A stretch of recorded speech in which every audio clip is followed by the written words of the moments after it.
Najua utakuwa unajiuliza, nawezaje kudownload vitu zaidi ya kimoja kwa wakati mmoja? Okay?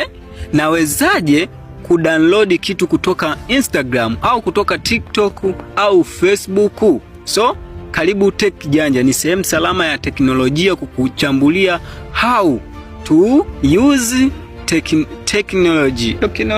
So, twende moja kwa moja. Leo nitakuelekeza namna ambavyo unaweza ukadownload vitu zaidi ya kimoja kupitia simu yako na special app. Na mimi napenda kuyaita special app kwa sababu ni app pekee ambazo zina upekee sana, ambao unaweza ukadownload kutoka Instagram, kutoka TikTok, kutoka Facebook, vitu ambavyo unaweza ukavidownload vyenye quality ya hali ya juu. Na app yenyewe sio nyingine. App yenyewe ni hii hapa ambayo inaitwa